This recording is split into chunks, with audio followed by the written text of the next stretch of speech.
والصلاة والسلام على سيد الأنبياء والمرسلين وعلى آله وصحبه أجمعين. فأعوذ بالله من الشيطان الرجيم. بسم الله الرحمن الرحيم. ومن يعش عن ذكر الرحمن نقيض له شيطانا فهو له قرين وإنهم ليصدونهم عن السبيل ويحسبون أنهم مهتدون حتى إذا جاءنا قال يا ليت بيني وبينك بعد المشرقين فبئس القرين ولن ينفعكم اليوم إذ ظلمتم أنكم في العذاب مشتركون. یہ سورہ زخرف ہی کی چند آیات آپ کے سامنے پڑھی گئی ہیں. اللہ رب العزت کا ارشاد گرامی ہے کہ وہ شخص جو رحمان کی یاد سے غفلت برتتا ہے، ہم اس کے ساتھ ایک شیطان کو اپوائنٹ کر دیتے ہیں اور وہ اس کا ہمیشہ کا ساتھی بن جاتا ہے. اور یہ ان لوگوں کو اللہ کے راستے سے جانے سے روکتے ہیں اور وہ یہ سمجھتے ہیں کہ وہ ہدایت یافتہ ہے. اور جب ہمارے پاس وہ آئیں گے تو وہ کہے گا کہ اے کاش میرے اور تیرے درمیان، وہ شیطان سے کہے گا کہ اتنا فاصلہ ہوتا جتنا مشرق اور مغرب کے درمیان ہے تو کتنا ہی برا ساتھی ثابت ہوا. لیکن ان کا آپس میں عذاب کو مشترکہ طور پر جھیلنا اس کے لیے کوئی فائدہ مند ثابت نہیں ہوگا. میں دوستو، اس پہ جو پہلی آیت ہے، آیت نمبر 36، اللہ رب العزت فرماتے ہیں کہ وَمَن يَعْشُ، یعشو کا معنی یہ ہوتا ہے کہ کسی چیز کو جانتے بوجھتے اگنور کر دینا. ایک تو اس کا معنی یہ ہے کہ آپ کسی کی آنکھوں کی بصارت کمزور ہے اور اس کمزوری کی وجہ سے وہ کسی چیز کی حقیقت کو نہ جانتا ہو. اور دوسرا معنی یہ ہے کہ اس کی بصارت ٹھیک ہے لیکن وہ حقیقت کو نہ جاننا چاہتا ہو، وہ حقیقت سے منہ موڑ رہا ہے، جانتے بوجھتے کہ اس کو معلوم ہے لیکن وہ اس کی طرف جانا نہیں چاہتا.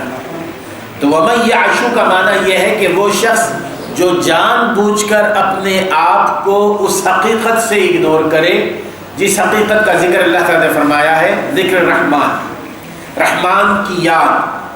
میرے دوستو، رحمان کی یاد سے مراد کیا ہے؟ رحمان کی یاد سے مراد یہ نہیں ہے کہ صرف اللہ اللہ اللہ کہا جائے، بلکہ رحمان کی یاد سے مراد رحمان کے کلام سے اعراض. اللہ تبارک و تعالیٰ کا جو میسیج، جو قرآن ہے، اس سے وہ اپنے آپ کو جانتے بوجھتے دور رکھنا چاہتا ہے. تو پھر اس کے بعد ہم اسٹیپ اٹھاتے ہیں. اللہ تبارک و تعالیٰ یہاں فرماتے ہیں، اور وہ اسٹیپ کیا اٹھاتے ہیں؟ نقید لہ شیطانا، ہم اس کے ساتھ ایک شیطان کو اپوائنٹ کر دیتے ہیں. فہو لہ قرین، اور پھر وہ اس کا ساتھی بن جاتا ہے. تو معنی یہ ہے کہ قرآن مجید سے اپنے آپ کو دور رکھنے والے وہ شیطان کے خود بخود شکار بن جاتے ہیں. اب یہاں پر اللہ تبارک و تعالیٰ نے یہ نہیں فرمایا کہ جو تھوڑا بہت اپنے آپ کو ہم سے دور کرے گا ہم اس کو شیطان کے ساتھ کر دیں گے، نہیں، بلکہ اللہ تبارک و تعالیٰ نے، میرے دوستو، ہر انسان کو ساری کائنات میں اتنے دلائل فراہم کیے ہیں، اتنے راستے فراہم کیے ہیں، اتنے ذرائع دیے ہیں کہ جن کے ذریعے وہ ہدایت کے راستے کو اگر پانا چاہتا ہے تو آسانی سے پا سکتا ہے. خود ہماری اپنی حقیقت دیکھ لیجیے. اللہ تبارک و تعالیٰ نے ہمیں آنکھیں دی ہیں، ہمیں کان دیے ہیں، ہمیں زبان دی ہے، ہمیں عقل دی ہے. اللہ تبارک و تعالیٰ نے اگر ہمیں عقل دی ہے وہ اس لیے تاکہ ہم اللہ تعالیٰ کی آیات پر غور کریں، سوچیں، اپنی زندگی کے بارے میں سوچیں، اپنی حقیقت کے بارے میں سوچیں کہ میرا وجود بھی خود یہ خالق کائنات کے ہونے کی ایک سب سے بڑی دلیل ہے. ہمارا اپنا وجود، ہماری پیدائش سے لے کر ہماری موت تک جس طرح کی زندگی ہم گزارتے ہیں، کیا کوئی ایک لمحہ ہمیں بتائیے کہ جس میں ایک انسان کا ساری کائنات میں اللہ تعالیٰ نے جینے کے جو ذرائع مہیا فرمائے ہیں ان سے بے نیاز ہو کر گزار سکتا ہے؟ ایک لمحہ بھی ایسا نہیں ہے کہ جس میں ہم اللہ تبارک و تعالیٰ کی اس کائنات میں پیدا کردہ جو ذرائع ہیں جو ہمیں زندگی دیتے ہیں، چاہے وہ آکسیجن ہو چاہے کچھ ہو، اس کے بغیر ایک شخص ایک لمحے کی زندگی نہیں گزار سکتا۔ پھر اللہ تبارک و تعالیٰ نے ہمیں آنکھیں دی ہیں، ہم اپنی آنکھوں سے اللہ تعالیٰ کی آیات کو دیکھیں، نشانیوں کو دیکھیں۔ کان دیے ہیں تاکہ اللہ تعالیٰ کی جو حق باتیں ہیں اس کو سنیں۔ زبان دی ہے کہ اگر ہمیں علم نہیں ہے تو ہم سوال کریں، پوچھیں۔ اب یہ سارے کے سارے ذرائع، اور خاص طور پر یہ جو دور ہم جی رہے ہیں نا، اس دور میں یقیناً اللہ تعالیٰ معاف کرے، کوئی ہمارے پاس بہانہ نہیں رہے گا، کوئی بہانہ نہیں رہے گا کہ اللہ تعالیٰ کے پاس کہ اللہ ہم نہیں جانتے تھے کہ قرآن کیا ہے، ہم نہیں جانتے تھے کہ حق کیا ہے۔ آج سے 30-40 سال پہلے یہ ہوتا تھا کہ لوگ چھوٹے چھوٹے گاؤں میں رہتے تھے، اور ان گاؤں میں اگر ایک چھوٹی سی مسجد ہوتی، وہاں کے مولوی صاحب بھی وہی مرجع اور ماوا ہوتے تھے، لوگوں کے لیے کوئی ذریعہ نہیں تھا، اور علم کو حاصل کرنے کا، قرآن اور حدیث کو سیکھنے کا، وہی وہ ساری زندگی اسی گاؤں میں پیدا ہوئے، اسی گاؤں میں مر جاتے تھے، ساری دنیا وہی تھی ان کی شروع سے آخر تک۔ لیکن آج دنیا وہ ایک چھوٹا گاؤں بن چکی ہے، وہ ایک ولیج بن چکی ہے۔ ایک چھوٹے سے ولیج میں رہ کر انسان ساری دنیا سے اپنا ربط پیدا کر لیتا ہے۔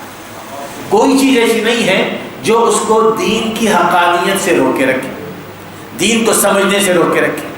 ہر چیز اس کے سامنے ہے، ہر چیز اس کے پاس ہے۔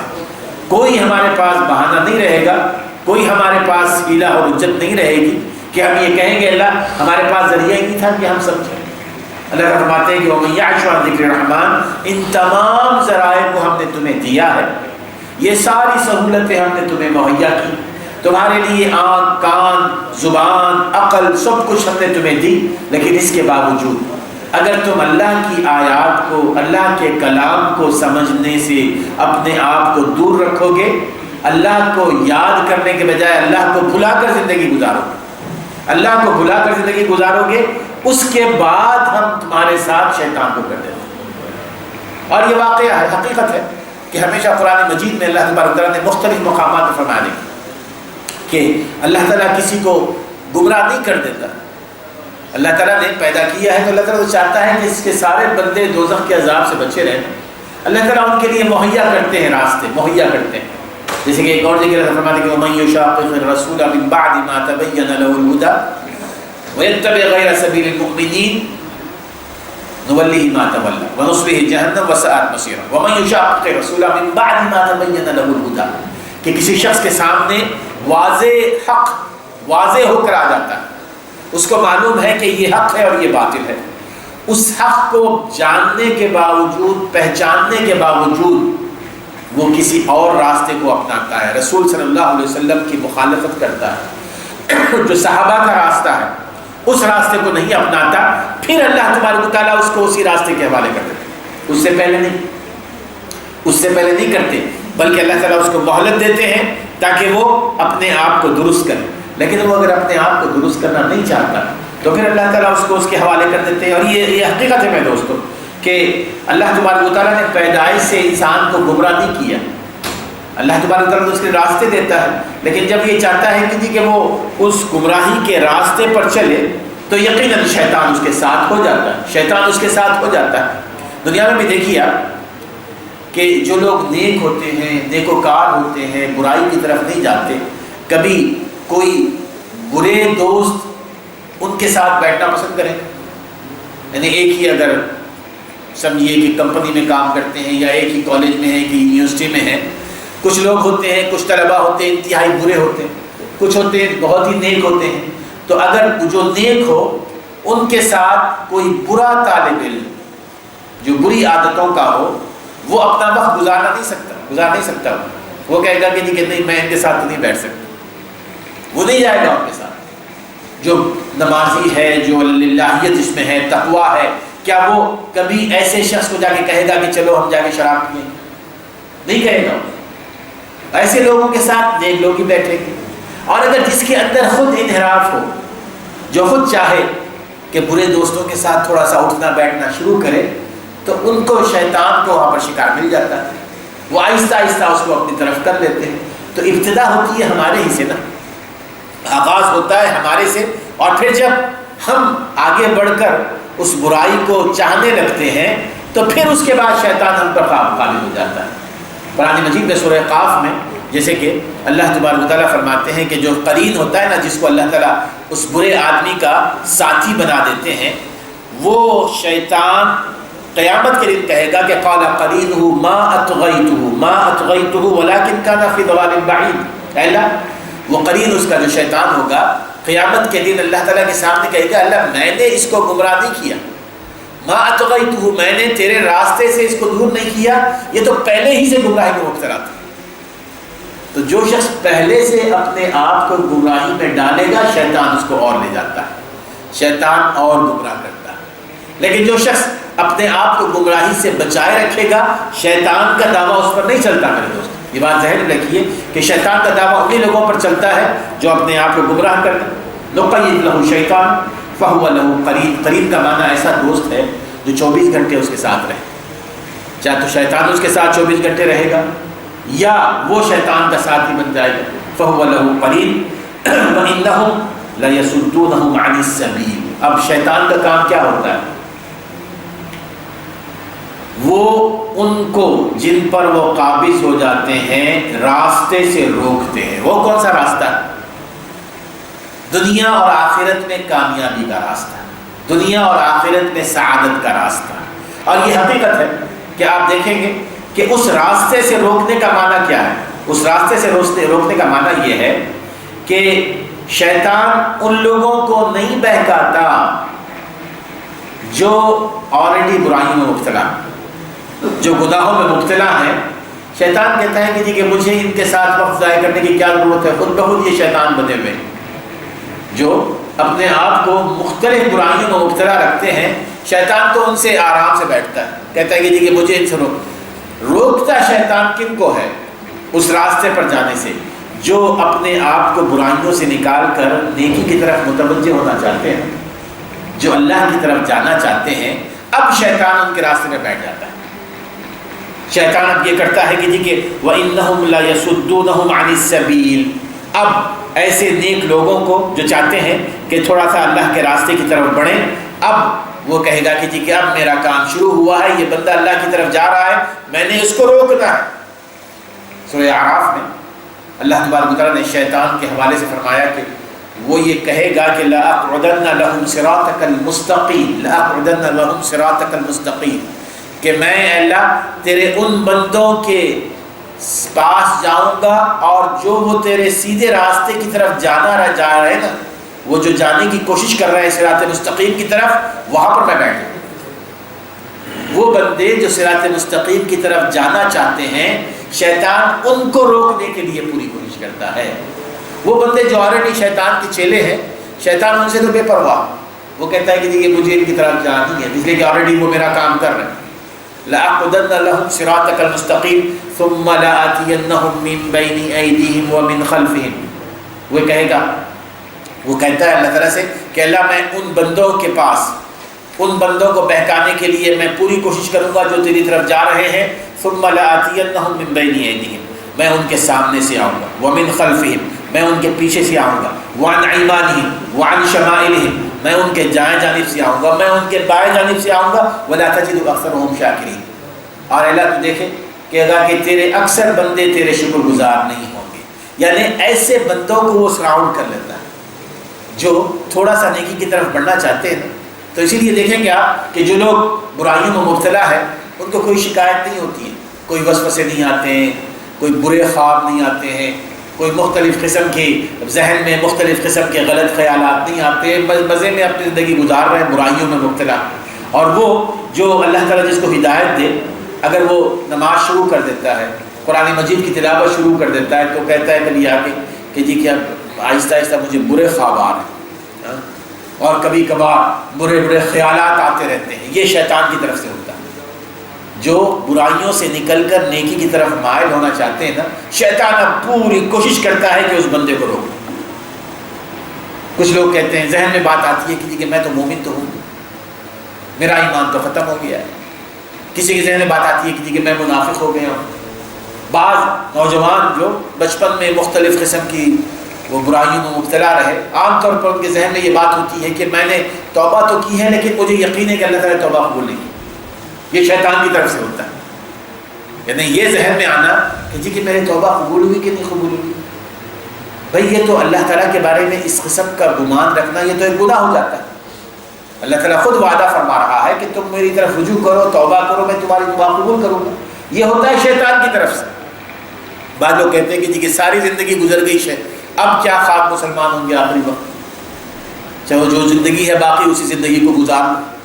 تو یہ اس قسم کے جو خیالات ہیں یہ وَإِنَّهُمْ لَيَصُدُّونَهُمْ عَنِ السَّبِيلِ، وہ یہ شیطان کی طرف سے ہوتا ہے کہ وہ یہ کوشش کرتے ہیں کہ جی کہ تمہیں اللہ کے راستے سے روکیں اگر تم اللہ کی طرف بڑھنا چاہتے ہو. ایسے موقع پر میرے دوستو ہماری پوری کوشش ہونی چاہیے کہ یہ شیطان کی طرف سے ہوتا ہے. جس قدر ہو سکے اپنے آپ کو اس پر فرم رکھیں، اس پر مستقل مزاجی کے ساتھ جمے رہیں. وَيَحْسَبُونَ أَنَّهُمْ مُهْتَدُونَ، اور وہ یہ سمجھنے لگتے ہیں کہ جی کہ ہم ہدایت یافتہ ہیں. یہ سب سے بڑی خطرناک بات ہے. یہ سب سے بڑی خطرناک بات ہے کہ ایک شخص جو گمراہی میں مبتلا ہے اور اس کو یہ نہیں معلوم ہے کہ وہ گمراہی میں مبتلا ہے، وہ برائی کا ارتکاب کر رہا ہے اور وہ یہ سمجھتا ہے کہ وہ نیکی کر رہا. یہ سب سے خطرناک چیز ہے. یہ سب سے خطرناک چیز ہے. جیسے کہ اللہ تبارک و تعالیٰ نے فرمایا کہ قُلْ هَلْ نُنَبِّئُكُمْ بِالْأَخْسَرِينَ أَعْمَالًا الَّذِينَ ضَلَّ سَعْيُهُمْ فِي الْحَيَاةِ الدُّنْيَا وَهُمْ يَحْسَبُونَ أَنَّهُمْ يُحْسِنُونَ صُنْعًا، کہ میں تمہیں نہ بتاؤں، ہم تمہیں نہ بتائیں عمل کے اعتبار سے قیامت کے دن سب سے زیادہ نقصان میں کون ہوں گے؟ وہ لوگ ہوں گے جو دنیاوی کام کرتے رہے ہوں گے اور سمجھتے رہے ہوں گے کہ نیکی کام. وہ یہ سمجھتے رہے ہوں گے کہ جی کہ ہم نیک کام کر رہے ہیں. ان کو پتہ نہیں ہوگا کہ جی کہ وہ برائی کر رہے ہیں.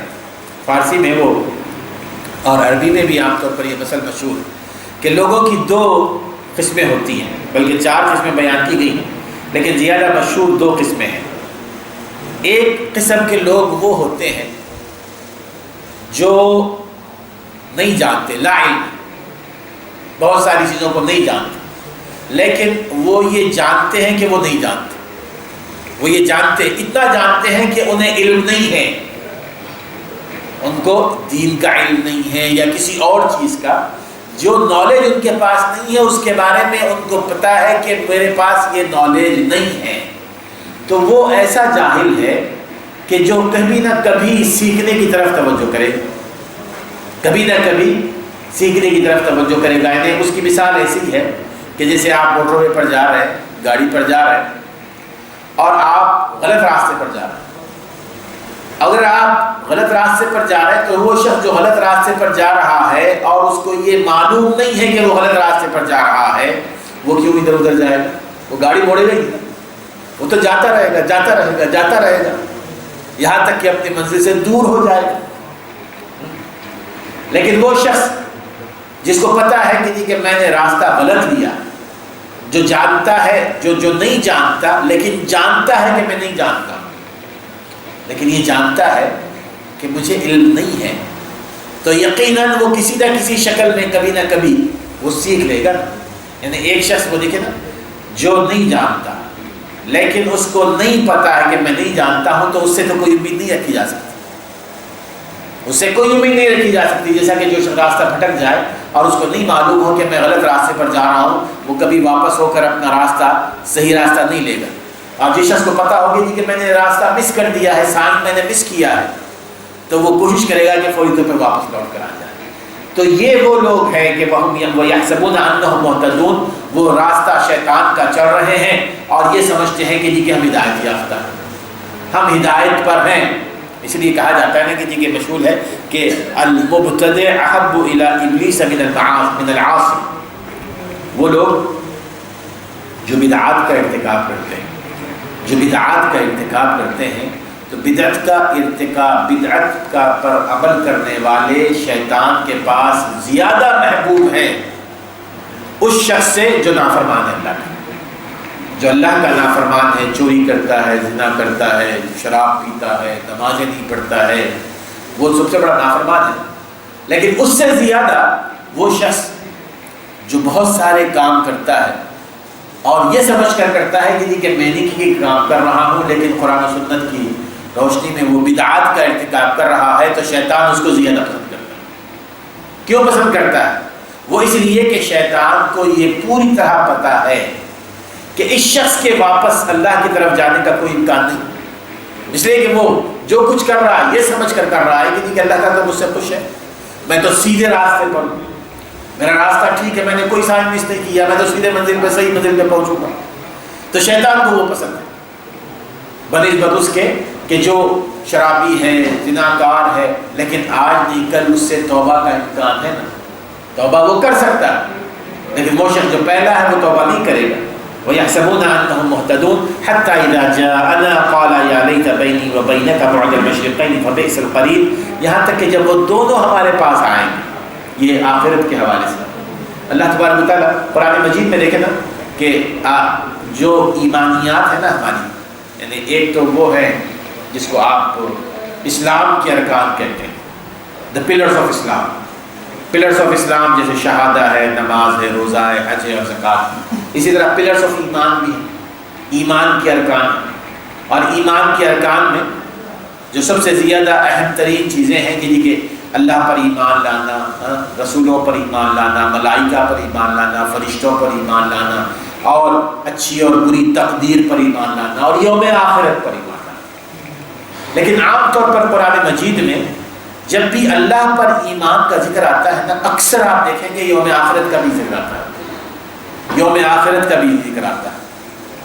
وہ کیوں؟ اس لیے کہ اللہ پر ایمان اور یوم آخرت پر ایمان یہ لازم اور ملزوم ہے۔ اگر ایک شخص یہ کہتا ہے کہ میرا اللہ پر ایمان اور یوم آخرت پر اس کا ایمان کمزور سا ہے، کمزور سا ہے، تو پھر وہ بغیر کسی ہچکچاہٹ کے بہت سارے ایسے گناہ کرے گا جس کے بارے میں اس کو یقین نہ ہو کہ مجھے اس کا حساب دینا ہے، مجھے اس کا حساب دینا ہے۔ اسی لیے اللہ تعالیٰ پر ایمان کے ساتھ یوم آخرت پر ایمان کا بار بار ذکر آتا ہے، بار بار ذکر آتا ہے، تاکہ بندہ اپنے آپ کو سنبھال لے کہ جو کچھ تم کر رہے ہو یہاں پر، اگر تم ظالم ہو تو تمہارے ساتھ وہ حساب کتاب ہوگا جو آخرت میں ہوگا۔ یعنی اگر آخرت پر ایمان نہ ہو، آخرت کے حوالے سے بات نہ ہو، تو پھر بیچارہ مظلوم کیا کرے گا؟ ساری زندگی مظلومیت میں گزار دی تو اس کا بدلہ اس کو کون دے گا؟ ایک انتہائی غریب ہے، لاچار ہے، فقیر ہے، ایک طرف دوسرا امیر ہے، مالدار ہے، تو یہ تو بات نہیں ہے۔ تو اللہ تعالیٰ کا جو انصاف ہے، اللہ تعالیٰ کا جو عدل ہے، وہ قیامت کے دن واضح طور پر سامنے آئے گا، اور یوم آخرت وہی ہے، مالک یوم الدین، اللہ تعالیٰ فرمائے گا جو اس دن کا مالک، اس دن کا با اختیار شہنشاہ جو ہے اللہ تبارک و تعالیٰ ہے، وہ اس اعتبار سے کہ وہاں کسی کی نہیں چلے گی۔ یہاں ظالم ظلم جتنا کر لے مظلوم پر، کوئی آگے بڑھ کر اس کا ساتھ نہیں دیتا، اس لیے کہ ظالم بڑا بارسوخ آدمی، شوہر بیوی پر ظلم کرتا ہے، بیوی شوہر پر ظلم کرتی، بھائی بھائی پر ظلم کرتے ہیں، آپس میں معاملے کو جو ہے نا وہ کسی نہ کسی طرح پیچ اپ کر لیا جاتا ہے، باہر بات نہ نکلے۔ اگر بیوی مظلوم ہے تو ساری زندگی بیچاری مظلوم ہے، شوہر مظلوم ہے، اب پھر اس کا حساب کتاب کیسے ہو؟ اب اس کا حساب کتاب وہی یوم آخرت ہے دوست۔ جیسے کہ رسول اکرم صلی اللہ علیہ وسلم کی مشہور حدیث آپ نے کئی دفعہ سنی ہوگی کہ آپ نے پوچھا صحابہ سے کہ میری امت کا مفلس کون سا ہے، تو آپ نے وہ مفلس فرمایا کہ جس کے بارے میں قیامت کے دن حساب اور کتاب ہوگا، جو نمازیں پڑھتا رہے گا، روزے رکھتا رہے گا، ہر سال حج کرتا رہے گا، سب کچھ کیا ہے، لیکن اللہ کے بندوں پر مظالم اٹھاتا رہے گا، لوگوں کے بارے میں لوگوں کو بدنام کرے گا، کسی کو ان کی عیب چینی کرے گا، شکایات یعنی آپ چغل خوری کرے گا، غیبت کرے گا، ایسے بہت سارے آپ کو لوگ ملیں گے۔ اب اس قسم کے لوگ کیا چھوٹ جائیں گے؟ ویسے کیا ان سے کوئی پوچھنے والا نہیں ہوگا؟ نہیں، قیامت کے دن اللہ تعالیٰ نے اسی لیے رکھا ہے قیامت کا دن، تاکہ اس کی نمازیں، اس کے روزے، اس کے حج، اس کے زکوٰۃ سارے کے سارے ان لوگوں کو دیے جائیں جو اس کے دبدبے اور اس کے قہر اور اس کے اثر رسوخ کی وجہ سے آگے کچھ نہیں بول سکتے تھے، قیامت کے دن وہ بولیں۔ یہاں پر فرمایا کہ حتی اذا جاءنا قال یا لیت بینی و بینک بعد المشرقین فبئس القرین، جب یہ دونوں ہمارے پاس آئیں گے تو جو اس شیطان کی اتباع کرتا رہا وہ کہے گا کہ آج میرا یہ انجام اس وجہ سے ہوا کہ میں نے تجھے دوست بنایا ہوا تھا، میں تیری بات سنتا تھا، ہر موقع پر تیری ہی بات سنتا تھا، اے کاش اگر مجھے عقل آ جاتی پہلے اور میں تجھ سے اتنا دور رہتا دنیا میں جتنا کہ مشرق مغرب سے دور۔ یہ ایک مثال ہے نا، یعنی مطلب یہ ہے کہ میں تجھے نہ دیکھتا ہوتا، میں تیرا ساتھ نہ دیا ہوتا، میں اتنا تیرا تجھ سے دور رہتا۔ اللہ تعالیٰ فرماتے ہیں کہ وَلَن يَنفَعَكُمُ الْيَوْمَ إِذْ ظَلَمْتُمْ أَنَّكُمْ فِي الْعَذَابِ مُشْتَرِكُونَ، اب تم دونوں کو عذاب ہوگا، کوئی یہ نہیں کہے گا کہ اللہ اس نے مجھے بہکایا، میرا کیا قصور ہے۔ جو بہکا اس کو بھی عذاب ہوگا، جس نے بہکایا اس کو بھی عذاب ہوگا، اور دونوں عذاب میں مشترک ہوں گے، دونوں عذاب میں رہیں گے۔ اللہ فرماتے ہیں کہ دونوں کا عذاب میں اشتراک ان کو فائدہ نہیں دے گا۔ کیا مطلب ہے عذاب میں اشتراک؟ یہ ہوتا ہے نا کہ دنیا میں آدمی پر اگر کوئی مصیبت آ جائے، کوئی غم ٹوٹ پڑے، تو اس کی تسلی اور اس کے دلاسے کے لیے ایک طریقہ یہ ہوتا ہے کہ لوگ اس کو مثال دیتے ہیں کہ تم اکیلے نہیں ہو، فلاں کے ساتھ بھی ایسے ہوا ہے، فلاں کے ساتھ بھی ایسے ہوا ہے، فلاں کے ساتھ ایسے ہوا ہے۔ جب اس کو پتہ چلتا ہے نا کہ فلاں کے ساتھ بھی ایسے ہوا ہے تو اس کو تھوڑی سی ڈھارس بنتی ہے، وہ یہ سمجھتا ہے کہ میں اکیلا نہیں۔ اگر کسی پر کوئی بڑی مصیبت آ جائے اور اگر وہ دنیا میں اکیلا ہو تو وہ سب سے بڑی مصیبت بن جاتی ہے اس کے لیے، اور اگر کوئی اور بھی اس مصیبت میں گرفتار ہو تو وہ سمجھتا ہے کہ چلیں میرے ساتھ کچھ اور بھی لوگ ہیں جو اس مصیبت میں گرفتار ہیں۔ لیکن یہی اس کیفیت قیامت کے دن نہیں ہوگی۔ اللہ فرماتے ہیں کہ تم دونوں ایک ساتھ اس مصیبت میں رہو گے، لیکن تمہارا ایک ساتھ رہنا تمہیں کوئی فائدہ نہیں دے گا۔ وَلَن يَنفَعَكُمُ الْيَوْمَ إِذْ ظَلَمْتُمْ أَنَّكُمْ فِي الْعَذَابِ مُشْتَرِكُونَ، اور آگے اللہ فرماتے ہیں أَفَأَنْتَ تُسْمِعُ الصُّمَّ أَوْ تَهْدِي الْعُمْيَ وَمَنْ كَانَ فِي ضَلَالٍ مُبِينٍ فَإِمَّا نَذْهَبَنَّ بِكَ فَإِنَّا مِنْهُمْ مُنْتَقِمُونَ أَوْ نُرِيَنَّكَ الَّذِي وَعَدْنَاهُمْ فَإِنَّا عَلَيْهِمْ مُقْتَدِرُونَ۔ رسول اکرم صلی اللہ علیہ وسلم سے خطاب ہے کہ کیا یہ جو مشرکین ہیں جن کو آپ حق اور ہدایت کی طرف لانا چاہ رہے ہیں اور پوری کوشش کر رہے ہیں، تو ان میں سے وہ لوگ بھی ہیں جو کان رکھتے ہیں لیکن بہرے ہو چکے ہیں، جو آنکھیں رکھتے ہیں لیکن اندھے ہو چکے ہیں۔ صرف کان سے سننا، آنکھوں سے دیکھنا حق کو پانے کے لیے ضروری نہیں ہے نا، بلکہ بصیرت چاہیے، اس کے لیے بصارت نہیں۔ اللہ فرماتے ہیں کہ آپ ان کانوں کے بہروں کے ساتھ زیادہ وقت نہ ضائع کیجیے۔ یہ جن کی آنکھیں ہیں وہ دیکھ رہے ہیں لیکن ان کے ساتھ زیادہ وقت ضائع نہ کیجیے، اس لیے کہ یہ ساری صریح گمراہی میں ہیں، صریح گمراہی میں ہیں۔ معنی کیا ہے میرے دوستوں؟ کیا معنی یہ ہے کہ ان کو چھوڑ دیا جائے؟ معنی یہ نہیں، معنی یہ ہے کہ اللہ تعالیٰ نے یہاں پر رسول صلی اللہ علیہ وسلم کو یہ تسلی دی ہے کہ اگر آپ اپنا اکثر وقت ان کے ساتھ گزارتے ہیں لیکن اس کے باوجود وہ راہ ہدایت پر نہیں آتے، تو یہ آپ کی ذمہ داری نہیں ہے کہ آپ ان کو راستے پر لائیں، آپ کی ذمہ داری یہ ہے کہ آپ نے ان کو بتا دینا ہے۔ یعنی ہمارے ہاں بھی ہوتا ہے، فیملیز میں ہوتا ہے مختلف جگہوں پر، کہ عام طور پر کچھ لوگ شرکیہ امور میں ہیں، بدعات میں ہیں، یا غلط راستے پر ہیں، یا بے نمازی ہیں۔ اب ایسے لوگوں کے ساتھ اگر کوئی بندہ ان کو بتاتا ہے کہ جی یہ بات غلط ہے، تو پھر اس کے بعد اس کی کیا ڈیوٹی ہے؟ کہ کیا ان کو اس کام سے روکنا اس کی ڈیوٹی ہے؟ نہیں، اس کا کام یہ ہے کہ وہ بتا دے، اس کا یہ فریضہ ہے کہ وہ بتا دے کہ تم جو کر رہے ہو غلط کر رہے ہو۔ اب اس کے بعد راہ ہدایت پر لانا نہ لانا وہ اللہ تعالیٰ کے ہاتھ میں، اگر وہ خود آنا چاہے تو اللہ تعالیٰ ان کو ہدایت دے دے گا۔ فَإِمَّا نَذْهَبَنَّ بِكَ فَإِنَّا مِنْهُمْ مُنْتَقِمُونَ، اور وہ یہ سمجھتے تھے مشرکین مکہ کہ یہ تم نے کیا شروع کر رکھا ہے محمد وسلم کے بارے میں، اور حضور وسلم کے بارے میں سوچتے تھے کہ یہ کب ان سے پیچھا چھڑایا جائے۔ اللہ تعالیٰ فرماتے ہیں کہ اگر ہم نے آپ کو اوپر اٹھا بھی لیا نا، اگر آپ کو موت بھی دے دی، پھر بھی ہم انتقام لیں گے۔ أَوْ نُرِيَنَّكَ الَّذِي وَعَدْنَاهُمْ فَإِنَّا عَلَيْهِمْ مُقْتَدِرُونَ، یا ہو سکتا ہے کہ آپ ہی کی زندگی میں ہم ان کو عذاب کا مزہ چکا دیں، آپ ہی کی زندگی میں عذاب کا مزہ چکا دیں۔ فَاسْتَمْسِكْ بِالَّذِي أُوحِيَ إِلَيْكَ إِنَّكَ عَلَىٰ صِرَاطٍ مُسْتَقِيمٍ۔ اب ایسے موقعوں پر جب کہ آپ کی بات کو یہ سننا نہیں چاہتے، تو آپ کے ذہن میں کسی بھی شکل میں یہ بات نہیں آنی چاہیے کہ جو دعوت میں دے رہا ہوں اس میں کیا کوئی کمزوری ہے۔ اس میں کیا کوئی خرابی ہے؟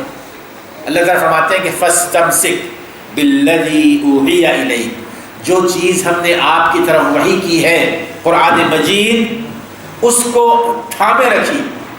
آپ نے لوگوں کی بات نہیں سننی ہے، لوگوں کی بات سنیں گے تو پھر دوسرے راستے پر چلے جائیں گے، کیونکہ آپ صراط مستقیم پر۔ یعنی معنی یہ ہے میرے دوستو، بڑی پیاری بات ہے، جو قرآن مجید کو تھامے رہے گا وہ صراط مستقیم پر ہے، جس نے قرآن مجید کو پکڑ لیا وہ صراط مستقیم پر ہے، اور جس نے قرآن مجید کو اپنی زندگی سے نکال دیا وہ صراط مستقیم سے ہٹ گیا۔ وَإِنَّهُ لَذِكْرٌ لَكَ وَلِقَوْمِكَ وَسَوْفَ تُسْأَلُونَ، وہ اس لیے کہ ہم نے قرآن مجید تم کو دیا ہے تو یہ تمہارے لیے بڑی عزت افزائی، بہت بڑا شرف ہے کہ اللہ تبارک و تعالیٰ نے تمہیں اپنی ساری دنیا انسانیت میں چوز کیا ہے کہ قرآن مجید تمہیں عطا فرمایا، اور اللہ تعالیٰ کا سب سے بڑا احسان ہے، یہ سب سے بڑا احسان ہے۔ اور جتنا اللہ تعالیٰ نے احسان کیا ہے اتنی ہی ذمہ داری بھی۔ وَسَوْفَ تُسْأَلُونَ، تم سے پوچھا جائے گا کہ تم نے کیا کیا۔ اب یہ پوچھنے والی بات یہ ہے نا کہ یہ ہم جتنا جانتے ہیں نا اللہ تعالیٰ اتنا ہی ہم سے پوچھے گا میرے دوست، اور جاننا ضروری بھی ہے، ہمارے پاس جاننا بھی ضروری ہے۔ بعض لوگ جو ہے نا جاننے سے کتراتے ہیں، وہ عام طور پر ہمارے ساتھی بتاتے ہیں ایک واقعہ، پہلے آج سے 30-40 سال پہلے وہ جب فیکٹری میں کام کیا کرتے تھے تو وہ کہیں سے ان کو قرآن مجید کا ایک نسخہ ہاتھ لگ گیا انگلش کا، تو انہوں نے اس کام کرنے والے ایک انگریز تھا اس کو دی جاؤ کہ تم پڑھو اس کو، تبلیغ کی جذبے سے دیا۔ پھر 1 مہینے کے بعد وہ اس نے لا کر ان کو واپس کر دیا، تو یہ خوش ہو گئے کہ جی کہ انہوں نے پوچھا کہ تم نے پڑھ لیا ہے؟ اس نے کہا کہ جی کہ تم نے مجھے دیا تھا، میں نے ویسے ہی لے جا کے رکھ دیا اور واپس کر رہا ہوں۔ یہ کہنے کہ تم نے کیوں نہیں پڑھا؟ کہنے کہ جی کہ اگر میں پڑھوں گا تو پھر مجھے جواب بھی دینا پڑے، اس لیے میں جاننا ہی نہیں چاہتا، یعنی اس انگریز کو تو اتنا تھا احساس کہ اگر میں نے پڑھ لیا تو پھر اللہ تعالیٰ مجھ سے پوچھے گا ضرور، تو اس لیے مجھے اگر جاہل ہی رکھو تو اچھا، لیکن آج کے دور میں کوئی شخص اپنے آپ کو جاہل رکھ کر وہ اللہ تعالیٰ کے عذاب سے بچا نہیں سکتا، اس لیے کہ اللہ تعالیٰ نے سارے اسباب مہیا فرمائے۔ اللہ تعالیٰ ہمیں سمجھنے عمل کرنے کی توفیق عطا فرمائے۔ یہ سب جو اپنے رشتے داروں میں شادی میں دعوت وغیرہ دیتے ہیں اور وہاں جائیں اور کھلا کے ماحول ہے، ہاں ان سے اس کے بارے میں جی ہاں یہ آج کل تو یہ ایک ٹیبل پر بیٹھتی ہیں، ہاں یہ آگے پیچھے نظر تو سب کچھ جو ہے وہ یہ آج کل بہت زیادہ سوال ہمارے اکبر صاحب کا یہ ہے کہ جی کہ آج کل جس قسم کی شادیاں ہو رہی ہیں آپ نے دیکھا ہوگا کہ اس میں جو کچھ آج کل ہوتا ہے، تو کیا اب ایسی شادیوں میں جانا چاہیے کہ نہیں جانا چاہیے؟ اس میں حکمت بھی ہو اور سب کچھ ہو۔ اس کا طریقہ یہ ہونا چاہیے کہ جب اگر آپ جائیں تو آپ کو اگر معلوم ہو کہ وہاں پر اس قسم کے غیر اسلامی کام ہوں گے تو سب سے پہلے تو اپنے طور پر آپ نے ان کو بتا دینا ہے کہ بھئی اس قسم کی چیزیں ہیں تو میں تھوڑا سا اپنے آپ کو اس سے بچانا چاہتا ہوں۔ تو ہو سکتا ہے کہ وہ آپ کا ادب اور آپ کا احترام کر کے جب تک آپ بیٹھے رہیں وہاں پر، جیسے میوزک ہے یا اس قسم کی چیزیں ہیں، یا آپ اگر اپنے اہل خانہ کے ساتھ جا رہے ہیں تو آپ کے لیے وہ علیحدہ دے دیں، تو یہ ایک اچھی بات ہوگی کہ آپ کے لیے۔ دوسرا یہ کہ اگر اچانک آپ چلے جاتے ہیں، آپ کو معلوم نہیں ہے کہ وہاں پر یہ بالکل ہی پردے کا کوئی انتظام نہیں ہے، مکس ہے سارا اور میوزک وغیرہ شروع ہے، تو اس موقع پر بڑے نائسلی انداز میں آپ نے ان سے معذرت کر دینی ہے کہ میں جانا ہے مجھے، تو میں یہاں مزید بیٹھ نہیں سکتا، اور وہاں سے آپ نے نکل جانا ہے۔ بالکل شروع ہی سے آپ نے ریجیکٹ نہیں کرنا ہے، شروع ہی سے ریجیکٹ کریں گے نا تو پھر وہ آپس میں وہ دروازہ بند ہو جاتا ہے۔ وہاں جانے کے بعد اگر آپ ان کو بتائیں گے، بعض لوگ یہ کرتے ہیں کہ جی کہ وہ چونکہ جیسے کہ حدیث میں 3 مراتب بتائے گئے نا، من رأى منكم منكرا فليغيره بيده فإن لم يستطع فبلسانه وإن لم يستطع فبقلبه وذلك أضعف الإيمان، کہ تم جب کبھی کوئی برائی کو دیکھو تو 3 طریقوں سے اس کو روک سکتے ہو۔ سب سے پہلے اپنے ہاتھ سے، اگر ہاتھ سے نہ روک سکے تو اپنی زبان سے، اور زبان سے نہ روک سکو تو کم از کم دل میں اس پہ اپنے لیے غلط میں برا محسوس کرو۔ تو اب یہ جو 3 طریقے ہیں ہاتھ سے تو ہم روک نہیں سکتے، دوسرا زبان آپ استعمال کرتے ہیں، نااہلی زبان استعمال کرتے ہیں۔ تیسرا طریقہ یہ کہ بعض لوگ اس کو پسند نہیں کرتے، بیٹھے ہوئے ہیں، میوزک چل رہی ہے، مکس سارے بیٹھے ہوئے ہیں اور کہتے ہیں کہ جی کہ یہ بات غلط ہے، اس طرح نہیں ہونا چاہیے، وہ اپنے دل میں اس کو برا سمجھتے ہیں۔ لیکن جو دل میں برا سمجھتا ہے اس کا یہ کام ہے کہ وہاں بیٹھے نا۔ آپ دل میں نفرت کا اظہار کیسے کریں؟ نفرت کا اظہار وہاں سے اٹھ جانے کا، کہ جس جگہ وہاں پر اللہ اور اس کے رسول کی نافرمانی ہو رہی ہو تو آپ کا یہ کام ہے کہ آپ وہاں پر نہ بیٹھیں۔ اب یہی چیز ہے جو نفرت کا اظہار ہوتا ہے کہ جہاں پر کئی غلط شیطانی کام ہو رہے ہوں ہم وہاں بیٹھے رہیں اور پھر ہم کہیں کہ جی کہ یہ غلط کام ہو رہا ہے اور وہاں سے آپ اٹھ کر نہ جائیں تو آپ بھی اس میں شامل ہو گئے۔ ہونا یہ چاہیے کہ آپ وہاں سے نہ اس لیے چلے جائیں، یہ طریقہ ہونا چاہیے انشاءاللہ۔